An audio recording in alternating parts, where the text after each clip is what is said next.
It's funny to hear you talk about Doctor Who because there's so many things that you mentioned just now, which makes me think about Axie Infinity, which is exploding now, and I'm sure you're Absolutely. Yeah. fully aware of it. But you Yes. mentioned a card-based game, a blockchain-based game that is about cards. Yeah. You mentioned the cost of entry, which is a bit of a problem, if you ask me, with Axie Infinity. Yeah. Um, 1 million users, sorry, 100 million users, which I think Axie Infinity is approaching or already surpassed. I'm not sure, but they are Oh, yeah. getting up One there. million. Yeah. Yeah. They have Yeah. like 1 million Yeah. right now, right? Daily active users, right? So I think, Mm. first of all, I know Alexander, I know a little bit of the team behind it. We followed each other through the whole space, right? Right. The first crypto or blockchain conference I was on, I actually met Alexander, who Mm. is their COO on it, and he's a great guy. I have so much respect for what these guys has done because I Mm. also know what they've been through. So Mm. I think that also is giving me more insights, and I think what they have proven is like there is a massive potential for this whole play to earn aspect. And I think this is where we will see a shift where suddenly the whole gaming, how that has evolved, especially within mobile gaming, suddenly the free to play was becoming a genre, right? And I think Mm. now this play to earn is becoming a genre. My concern, of course, is like you mentioned, the entry, right? This is really Mm. cool for the early adopters, but how will you ensure people who are discovering this now, just at least, can Mm. still onboard without any kind of money, Yeah. and still having the ability to make money, make revenue, or contribute to the project in a very positive way, right? And I think this Mm. will be maybe will be the limitations somehow within Axie, right? But again, none of us know. So it's Mm. I could say the same thing, right? Because what we're doing with Doctor Who, this is the vision behind it, right? This is what I believe in, that we need to try and create a game 5 years down the line that people can still onboard and still buy a card for a very low price if they want one of the limited ones. But you never know, right? But at least I can ensure that 5 years down the line, people can onboard this for $5 still, and not Mm. having to pay several thousand in order to play the game, right? Which is Because we required still in we Axie still Infinity. It's I think like the cheapest Axie that you can buy is like zero point 0.2 Ethereum or something like that, which amounts to like $600 more or yeah, less. Yeah. yeah. Yeah, and again, I still think, if you want to do this again competitive, if you want to really make some money, again, it takes a lot of time, and I just think this is just a new beginning. So I think it's really hard to say, is this the right approach? I just have to Mm. say, I just have an enormous amount of respect for what I've done and actually have achieved. But of course, I am concerned about the entry for other people, right? I think Yeah. the cool thing is that what we've seen with the play to earn is that they have proven that you can generate new jobs from this, and like suddenly change people's life. And I think this is what inspires me also, right? Because this is where I think Alexander and I share a lot of the same vision in terms of you want to change people's life through gaming, right? And I think this is one of the they've just taken a different approach because this is one game, and we are more like a gaming group. Have a lot of different kind of projects, and Yeah. one of them is Doctor Who, right? And we are just lucky to have a really good, cool backstory and IP Mm. to back it up. So But what I like about gaming and Axie Infinity, Doctor Who, etc., is that it really taps into a huge market.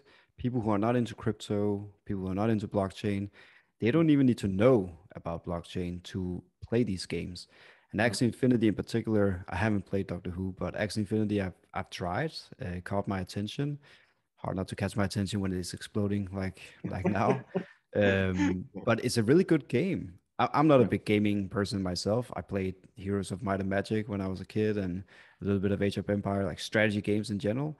Axie Infinity was fun. I thought it was a fun game. And making money while I play that game, the play to earn category that you also mentioned, is yeah. just brilliant. It's not a lot of money, but it's just something, that's fun to play with. Yeah, but it still doesn't need to be a lot of money, right? If you Mm. are getting paid to play and Yeah. actually have fun at the same time, what's not to like? Mm. Like this is just like, how can you make sure that your players will earn money, and how can you still also generate revenue and make it more and more interesting, right? Because again, what we've seen, I think, so especially with the whole free-to-play genre, has ruined a little bit of gaming because, again, people don't have any kind of like, how should you call it in English? It's more like they don't really care about your company. It's more like if this game, even though it's free, if this doesn't interest me, I'll just give it a bad review. I would just like, just really just ruin the whole thing with a bad review, right? And I think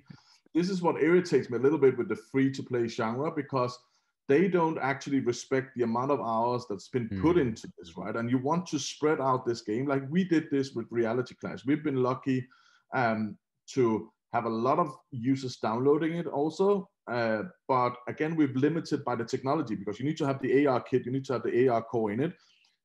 Of course, you will exclude some people because the technology is not spread out through all devices, right? So this is slowly will be, the more devices coming out there, the more newer devices, the more we'll have this new technology in it. But what we saw also is just like, I don't like that there isn't like a friend list. I will give you one review, right? 1-star review, and just like, then we're just writing them back saying, do you really want to review our app by giving it 1 star just because there isn't a friend list right now? This is a moving project, right? This is something we develop all the time. Look at the technology. There's not a single augmented reality app out there where with the camera or just with the phone, alone, you can generate a 360 virtual world. None. Not Pokemon, not Harry Potter, not Jurassic Park, nobody. So try and look at the technology instead. But again, it comes back to us to tell that to the user, to the player, right? So it's trying to take a step back. How can we explain this? And I think the same thing will Axie. They will also now, I know they're constantly working on how can we make sure that this will be sustainable moving forward, right? So I think, it's just interesting to see. And again, I have to say, I also don't own a single Axie, Oh, really? because this is the problem within this space. We've all been so much into our own projects. Right. We follow each other, but in order to really dig into how the other, we don't have the time, especially not us who are developing games, right? I research, I do a lot of things, but I actually don't own an Axie at all. So well, that's sorry, Alex. I think he wouldn't take it personal.